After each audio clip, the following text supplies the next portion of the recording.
Good evening, everyone. I'm Laura Ingraham. This is the Ingraham Angle from Washington tonight. As always, thanks for being with us. Saving Joe Biden. That's the focus of tonight's angle. All right, after last week's spectacular embarrassment for the country and the presidency with Joe Biden's compromised mental state, exposed both by the special prosecutor and in real time, they knew that they needed to dramatically redirect the narrative. And like magic, we're suddenly seeing signs that the Biden White House has been taken over by the Biden campaign. Now, given how poorly Biden's doing, the Angle imagines that the woman behind the curtain, Dr. Jill, is demanding that people do a better job for her husband, which means rotating out the farm team for the bigger hitters with better messaging. Now, for many months, the president has been frustrated that he's not getting credit for the great economy, because they can't admit their massive spending drove the high prices that caused inflation. The Biden campaign decided it would help if they used other words instead. Take out the "in" and add greed and shrink. Costs have fallen from everything from a gallon of gas to a gallon of milk. We know prices are still too high because of what I call greedflation and shrinkflation. They don't realize that he's actually attacking his own economy. Now, companies shrink products not for fun. It's not fun to do that, but they do it because if they don't, they have to raise prices. It's basic economics, kids. The Super Bowl Sunday, and as an ice cream lover, what makes me the most angry is that ice cream cartons have actually shrunk in size, but not in price. I've had enough of what they call shrinkflation. It's a ripoff. Apparently, no one thought that this was at odds with their claims that inflation is under control and that the Fed should cut interest rates. Second, the Biden White House has been trying to tell the world that it will have a strong foreign policy, and specifically that it will continue to be tough but fair on China. China was going to eat our lunch. Well, guess what, man? We don't taste that good. But the Biden campaign decided that it would help to have Biden talk to the kids about the Super Bowl on the TikTok machine. So they rolled out a video of Biden trying to appear hip to the culture on TikTok. Chiefs or Niners? Two great quarterbacks, hard to decide. But if I didn't say I was for the Eagles, then I'd be sleeping alone. My wife's a Philly girl. Game or commercials? Game.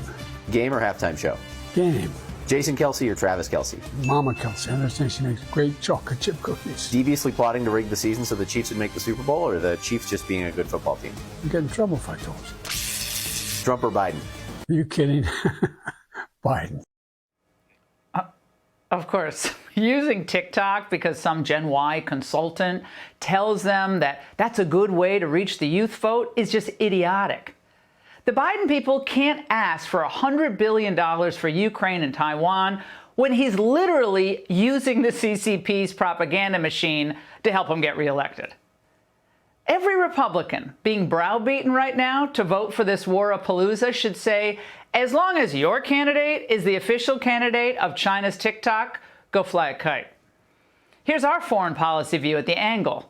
TikTok is an extension of the CCP's effort to control and pollute our information here in the U.S., and we don't want our young people, or any Americans for that matter, subject to their data collection or anti-American algorithms. Do the bright lights in the Biden campaign even know what the administration's policy is? We do have national security concerns, at least from the FBI's end, about TikTok. They include the possibility that the Chinese government could use it to control data collection on millions of users, or control the recommendation algorithm, which could be used for influence operations if they so chose. Now, do they have a clue that Biden's messaging on the Chinese-owned TikTok is the clearest indication that all of their tough talk on China means nothing?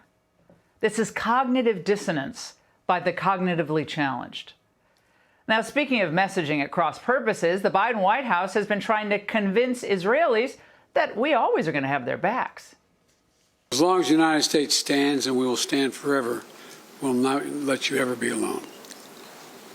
Most importantly, I know the recent terrorist assault on the people of this nation has left a deep, deep wound. But the Biden campaign knows it's walking a tightrope because the left hates Israel, and they're worried about scenes like this: angry pro-Palestinian protesters in Michigan.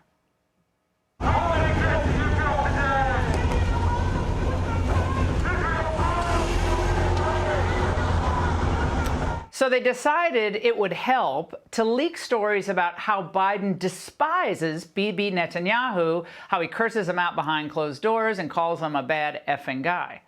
And then they ramped up pressure today with the King of Jordan in a joint appearance that started as shaky as Thursday night ended. Let me start by welcoming His Majesty, the King of Jordan. He's been a good friend. Abdul, welcome back to the White House, man. Welcome back. And by the way, Barack's looking at you in the corner over there. And along with Queen Rihanna, who is meeting with Jill now, and the Queen and the Crown Prince Hussein. Where is the Prince out there? I thought he was coming out. At any rate. Anyway, forget what the doddering Delawarean said. The morning line blasted out to the media was clear.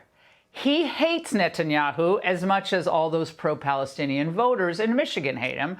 And they're now, of course, still threatening to stay home or even vote for Trump in November. Tough spot.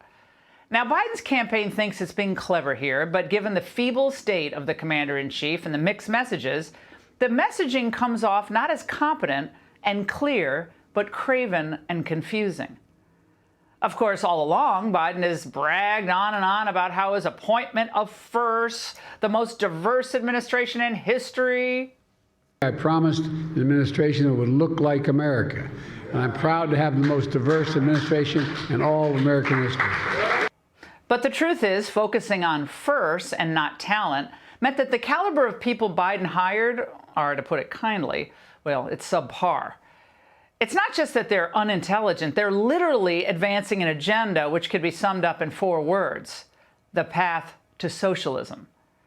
But now, with the rubber meeting the road, Biden's puppeteers are preparing a real comms team in the West Wing. Well, KJP won't be shown the door, but John Kirby, who's more competent but no less annoying, is being given an expanded role.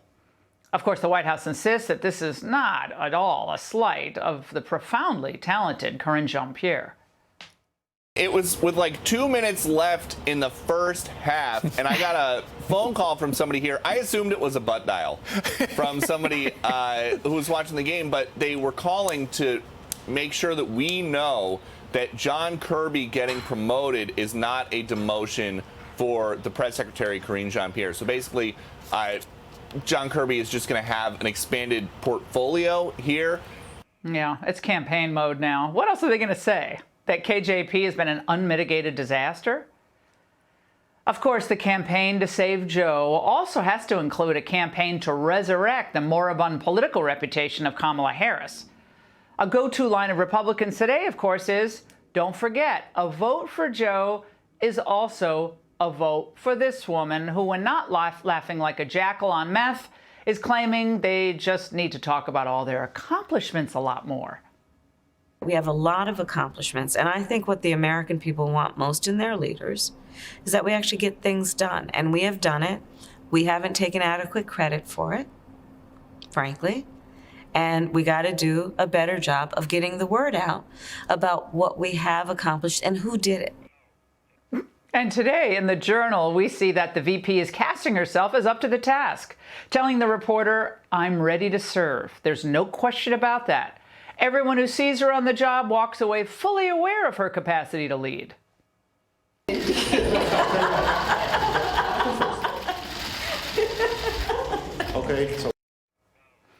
Again, the campaign is in a pickle here. They know she's a problem, but being a first, of course, she can't be hopscotched over either. And Governor Brillcream, he has his own problem, his record. So here's the bottom line. Because Joe's not all there, notice they didn't take any risk in, asking or allowing questions to be asked today. No matter how much they try to convince us otherwise, there's no one to set priorities or give guidance to all the people who claim to be working for Biden.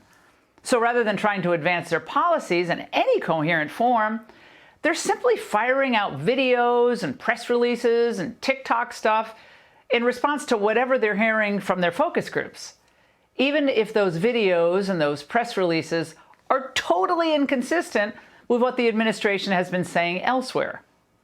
Their approach is so incoherent and so disconnected from Americans' biggest concerns that it's almost inconceivable that voters would choose 4 more years. And that's the angle.